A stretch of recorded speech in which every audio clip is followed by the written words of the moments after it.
This is a Pershing 80.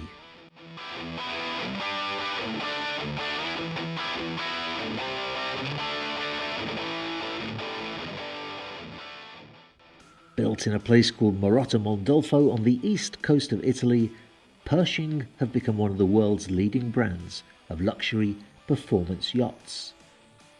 But this Pershing 80 is being filmed for a very particular reason. And that particular reason is that this yacht, that was delivered in 2010 and is called Lunor, has become available for sale. So this is your opportunity to take a look at the yacht from a buyer's point of view. What are the things that you would like to see if you are seriously considering this kind of a purchase?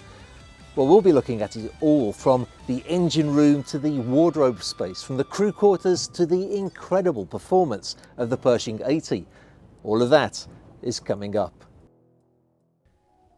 And let's start with the engine room and the crew quarters, since they are in fact located in the same area of the yacht, together with the galley.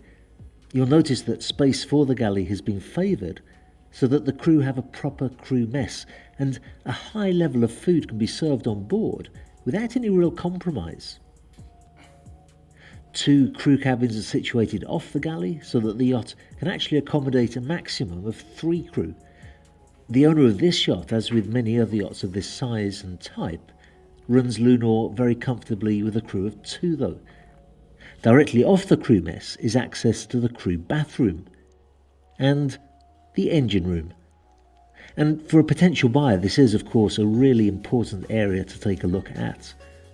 On Lunor, you get a sense that the yacht has been very well maintained.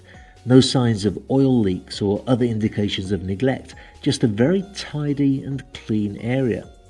And we'll be coming back to this area later when we look at the performance of the yacht. First though, let's take a quick walk through. Starting with the aft deck, and you'll notice both the well-proportioned dining table and also the very generous sunbathing area here. What you may not have noticed though is this sliding panel that opens and closes electrically so that you can regulate just how much shade you want here. You may be wondering what this cabinetry here is for too. It's actually an emergency escape from the crew quarters to the aft deck.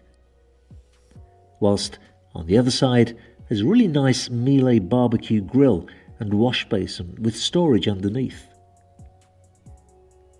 While we're on the outside, let me show you that the designers have incorporated some useful rails in the superstructure so that you can access the foredeck safely. And the Pershing 80 really does use this area to the best of its potential.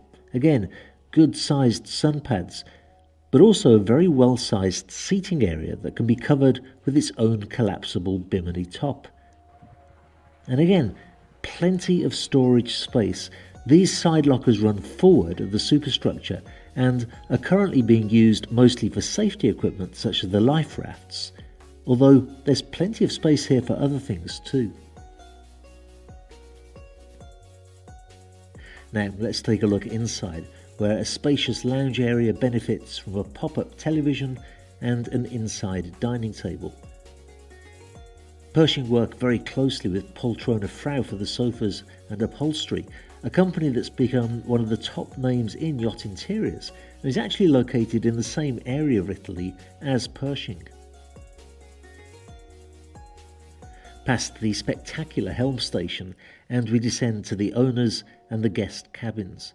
And the owner's stateroom has real wow factor, arranged with a bed on one side of the cabin and benefiting from that huge side window, and a gorgeous bathroom on the other, once again with light gushing in from that feature side window.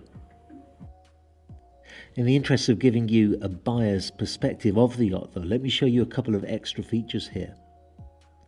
The wardrobe, that appears limited from the outside but actually stretches far back to offer plenty of space, added to these other storage areas.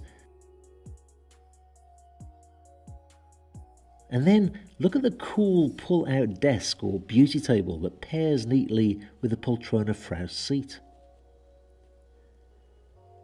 To starboard there is a twin cabin, and Lunor also has a third Pullman bunk here. And to port, there's another twin cabin with an ensuite bathroom. I should add that this bathroom actually has 2 doors so that it can double up as a dayhead. And finally, forward, a very attractive VIP stateroom is located that also benefits from a well-sized ensuite bathroom.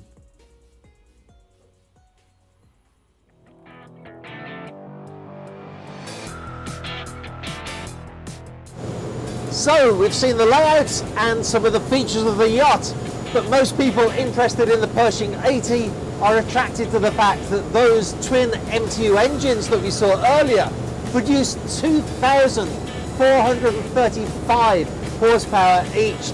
This yacht will reach 50 knots, making it the fastest production yacht in its category in the world. Now usually even a qualified buyer can't just go out to sea and try the yacht until he's paid a deposit and signed a contract. But for you today, I've got the VIP treatment.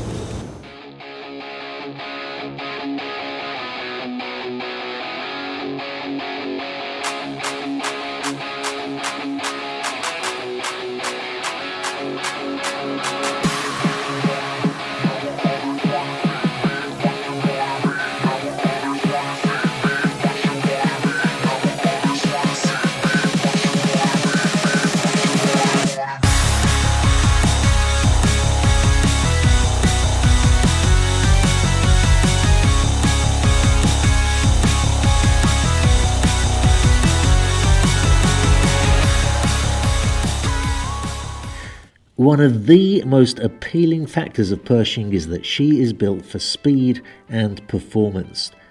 While some other manufacturers will design one hull and then use it for flybridge and open models with a variety of different engine options, Pershing designed their hulls exclusively for high performance, and it really shows.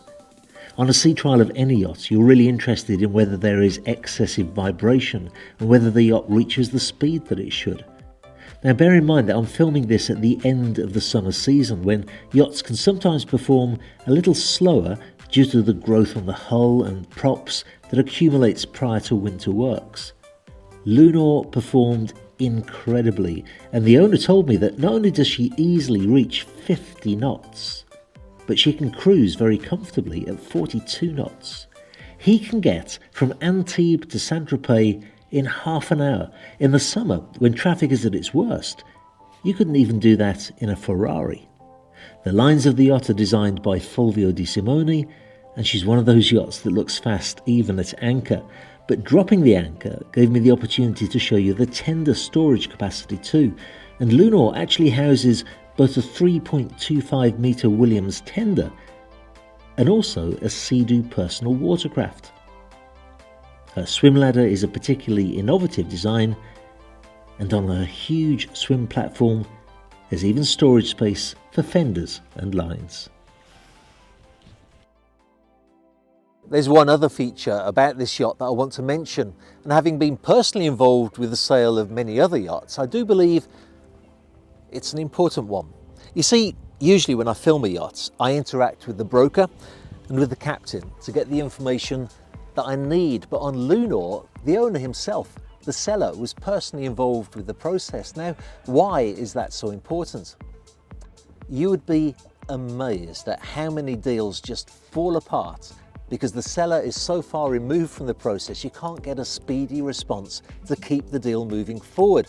Now, we've already established that this is a great example of a Pershing 80. It's well maintained, it performs well, but add to that you have an engaged seller who's keen to help the sales process work, and you have the best example of a Pershing 80 on the market today, if not the best example of any yacht in this category. Also, it's my colleague Sebastian Clavet that represents the owner, and he is without a doubt the most knowledgeable broker for this kind of yacht. So if you are interested in more details, it's his email address that will be on screen in a moment.